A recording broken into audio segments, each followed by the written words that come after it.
Latest generation का laptop मिल जाए और एचपी के अंदर मिल जाए और प्राइसेस भी मुनासिब हो और कंडीशन भी साफ हो, ऐसा तो मुमकिन नहीं है। लेकिन रोहान लैपटॉप्स की आपने वीडियो देख ली है तो ऐसा मुमकिन है। तो आप हमारे चैनल को सब्सक्राइब कर लें और हमें फॉलो कर लें और हमें लाइक लाजमी कर लें, क्योंकि अगर ये वीडियो मिसप्लेस हो गई तो फिर आपको ऐसा लैपटॉप कहीं भी मिलने नहीं वाला है।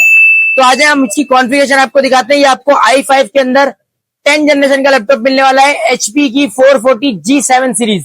8 GB की इसके अंदर आपको DDR4 की रैम, साथ इसके अंदर आपको 256 GB की SSD भी मिलने वाली है। और अगर बात करें इसके रिजल्ट की तो आपके सामने इसका रिजल्ट कितना खूबसूरत है। ये लैपटॉप आपको मिलने वाला है बैकलाइट कीबोर्ड के साथ। डिस्प्ले की बात करें तो पूरा 14.0 स्टैंडर्ड साइज के अंदर आपको मिलने वाला है।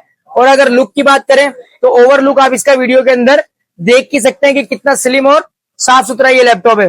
कोई भी भाई अगर इस लैपटॉप को परचेज करने के लिए इंटरेस्टेड है तो रोहान लैपटॉप्स के दिए गए नंबर 0312275445 के ऊपर राब्ता करके इस लैपटॉप की मजीद डिटेल्स वगैरह जानने के लिए हमें लाजमी कांटेक्ट करें। चैनल को लाजमी सब्सक्राइब कर लीजिएगा। टिकटॉक और फेसबुक के ऊपर देख रहे हैं तो हमें फॉलो लाजमी कर लीजिएगा ताकि आपको इस लैपटॉप के ऊपर डिस्काउंटेड प्राइस दे दिया जाए। जी शुक्रिया।